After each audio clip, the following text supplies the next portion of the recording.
Hello and welcome to SAP Learning Academy and welcome to this tutorial. In this tutorial, I will be telling you about the calculation view types in SAP HANA.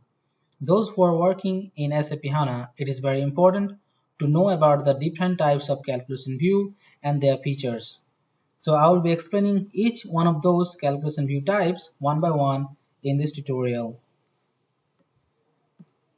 And in this slide we can see the calculation view. All the calculation views are categorized into two main broad types, one with the standard and the other one with the time.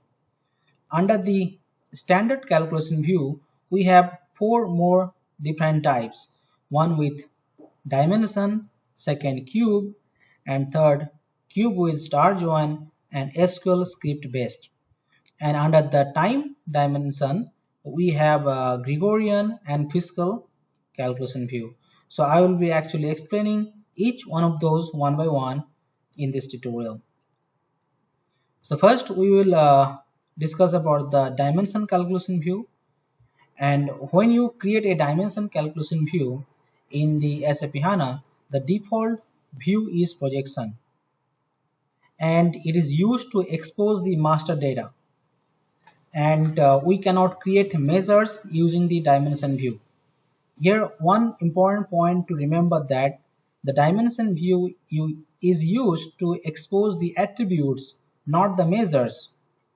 Because if you have any column, suppose if you have added a table and that has some numerical value, and if you add that column into your output, then this particular numerical column will be considered as attribute. It will not be considered as measures, because dimension is only for providing the information about attributes. So I will be explaining you now with an example how this works, meaning that if you add a numerical column into your output, so how does it work as an attribute. So let me first complete the cube part, then I will be showing with an example how one numerical column works differently in dimension and how it works in cube. So in the case of cube, the default node is aggregation, meaning that when you create a cube calculation view, and you can find that at the top of the semantics and just below the semantics we can find the aggregation node, meaning that cube calculation view is used to aggregate the data, aggregate the measures based on the available attributes, and it is used to expose attribute and measures. So here in the case of dimension we have it is used only to expose the attributes, meaning the master data. But in the case of cube we have both. We can expose attribute as well as measures. So now I will show you with an example how this numerical column differs in dimension calculation view and cube calculation view. So let me go into an example. Yes, so here I have already written the example, like suppose if you have a data like this, you have a table that you have added in suppose in dimension calculation view. So this is your raw data, where you have food, you have two line item for food, and the value, suppose this is my amount, and this is, suppose if I call as item. And if I talk about the dimension calculation view, so here what will happen, here the suppose data is food will become 5 and 2 here food. Yes, one important thing to tell you, that in the case of dimension calculation view, and if you add any numerical value, it will consider as distinct, I mean the aggregation will be like distinct of your items. So let me show you that what I want to mean about distinct. So here in this case it will be electronics and it will be as 10. This is my dimension calculation view. And whereas in the case of Q calculation view, it will be like food with total amount 7, and it will be electronics with the total amount is 20. So here you can see that this amount is considered as attribute, because this sum will not work because it has a two different value. So in the output of the dimension calculation view will be two line item as it is. But here you can see that there was two line item for electronics with the same value.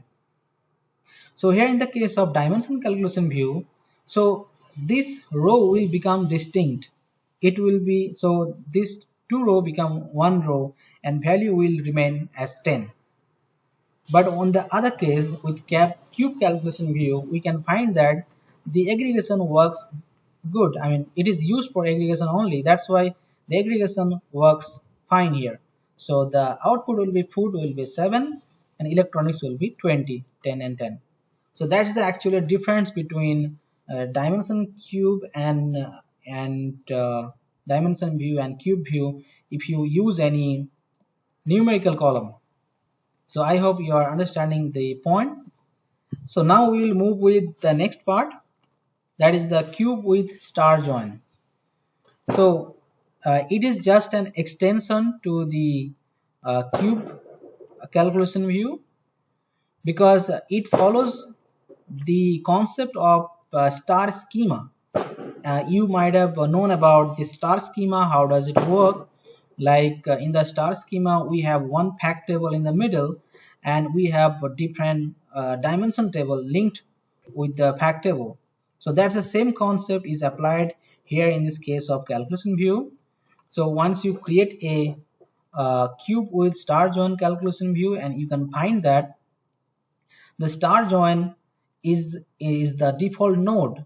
So here you have to add one fact table and you have to add the multiple dimension table. So this dimension calculation view, those you have created, you can actually utilize those dimension calculation view in this case, because you have to link all the dimension table with the foreign key with the fact table. So that's the concept of star join. Now we are coming about the SQL script. So it is also it is the fourth type from the standard calculation view, and we go with this type of calculation view when the graphical view does not accomplish our requirement. That's an important point. Generally, as per SAP recommendation, we should go with graphical view, but sometimes as per our requirement or our different logic that we have to implement, and we find that SQL script is much easier than the graphical view. So in those cases, we should go with this SQL script, and it can be used for dimension and measures both. Either you can make only dimension, or you can create both dimension and measures. And one more important point that you have to know, that it is only used internally in the modeling in other calculation view, but it cannot be used in the external BI clients, meaning that you cannot create or you cannot expose to the end users. But whereas in the case of cube calculation views and other calculation views, you can easily expose to the external BI clients. But here in this case of SQL script, it is only used internally for for modeling in the other calculation view. So now we are come down with the last part, that's the time calculation view. So here in the time calculation view, we have two types, one with Gregorian and the second one is a Fiscal. So both these time calculation views is used when we want to define the data based on the time, and that's why we have different kinds of time attributes. Like here in this case of Gregorian, we have like cal year, cal month, cal day, even further hours, minutes or second. So these are the kind of categories that we have under the Gregorian. And in the case of Fiscal, we have fiscal year and fiscal variant. So these are the different time characteristics with which we can actually distribute the measures. So that's all about this tutorial, and I hope you guys have understood about the different types and their important features, and very importantly about this example, because that's kind of a very important part in this session. So thank you for watching this tutorial, and if you like the tutorial, please hit the like button and also do subscribe the channel, and also please look into the other tutorials. I have given the links in the below description which can find more tutorials. So thank you for watching.